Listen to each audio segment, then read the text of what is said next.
रब ने माँ को वो अज़मतो कमाल दी, उनकी दुआ से आई मुसीबत टाल दी। और कुरान ने माँ की ऐसी मिसाल दी, अरे जन्नत उठा के माँ के कदमों में डाल दी। अजीज़ान ने मिल्लत इस्लामिया, एक माँ है, एक माँ है जो अपने 10 बच्चों की परवरिश कर लेती है। एक माँ है जो अपने 10 बच्चों को पाल लेती है।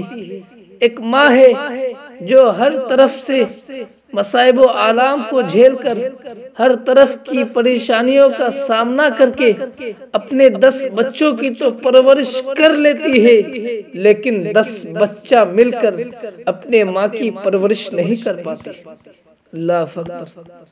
कितने अफसोस की बात है कि एक माँ होकर के हर तरफ की परेशानियों का सामना करके अपने 10 बच्चों की परवरिश कर लेती है, और 10 बच्चा होकर के अपने माँ की परवरिश नहीं कर पाती। आखिरकार माँ दर दर की ठोकरें खाकर फिरती है। माँ कभी इधर फिरती है तो कभी इधर फिरती है, यानी माँ की जिंदगी हमेशा दुखी हो जाती है। मेरी कौम के नौजवानों, आप भी दूसरे के घर से दूध खरीद कर पिए होंगे, और आप देखे होंगे कि लोग एक दूसरे के घर से दूध खरीद कर पीते हैं, तो आपको मालूम होगा कि पीने वाला कितना दूध ले रहा है उसे भी मालूम है, और बेचने वाला कितना दे रहा है उसे भी मालूम है कि मैं इतना दूध दे रहा हूँ। लोग एक दूसरे के घर से दूध खरीद कर पीते हैं, तो बेचने वालों को भी मालूम और खरीदने वालों को भी मालूम। बेचने वाला एक एक कतरे का हिसाब लेता है, बेचने वाला एक एक कतरे की उजरत लेता है, कीमत लेता है। लेकिन मेरी कौम के नौजवानों, जरा कान खोल कर सुन लो, तारीख गवाह है कि वो माँ एक ऐसी अजीम हस्ती है, वो माँ एक ऐसी अजीम दौलत है जो 2.5 साल तक दूध पिलाकर कभी उजरत नहीं मांगती। 2.5 साल तक खून के फव्वारे को दूध बनाकर पिलाकर कभी कीमत नहीं मांगती। उस अजीम हस्ती को माँ कहा जाता है। माँ हज़रात मोहतरम, एक दिन मैं अपने दोस्त के घर गया तो मेरे दोस्त की माँ कहने लगी, बेटा न जाने तेरे दोस्त को क्या हो गया है, तेरे दोस्त को क्या हो गया है, दिन ब दिन खाना कम खाते जाता है, कल जितना खाया था आज और उससे कम खाया। तब मैंने कहा, मेरी माँ तेरी अजमत को सलाम, मेरी माँ तेरी रिफ़ात को सलाम, मेरी माँ तेरी मोहब्बत को सलाम। तू ही तो एक है जो इस बात का भी ख्याल रखती है कि कल मेरा बेटा कितना खाना खाया था, और इस बात का भी ख्याल रखती है कि आज कितना खाना खा रहा। अल्लाह अकबर।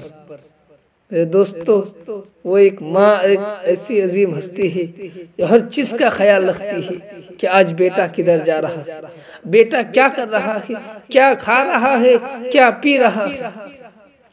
हक तो ये है कि माँ जो है ना, माँ एक दरख्त की तरह है। माँ की मिसाल एक पत्तेदार दरख्त की तरह है। जिस तरह से एक दरख्त हर तरफ से धूप की तपिश को अपने पत्तों में जज्ब कर लेता है, हर तरफ से धूप को अपने पत्तों में समा लेता है, और नीचे बैठने वालों को छाया देता है, साया देता है, उसी तरह एक माँ है हर तरफ से मसाइब व आलाम को झेल कर, हर तरफ की परेशानियों का सामना करके अपने बच्चों को खुश रखना चाहती है, अपने बच्चों की जिंदगी को खुशहाल की जिंदगी देखना चाहती है। ये है माँ। लेकिन आज हमारी कौम के नौजवान का हाल क्या है मालूम है? अगर कोई बेटा जल्दबाजी में है, किसी काम के लिए जल्दबाजी कर रहा है, तो ये तो अरे माँ है ना, माँ की मोहब्बत, माँ का ममता। माँ पूछती है, बेटा कहाँ का इरादा है, क्यों जल्दबाजी कर रहे हो, कहाँ जाना है बेटा, जरा बता तो दे। तो नादान बेटा क्या कहता है, माँ तू समझ नहीं पाएगी, माँ तू समझ नहीं सकेगी। अल्लाह अकबर।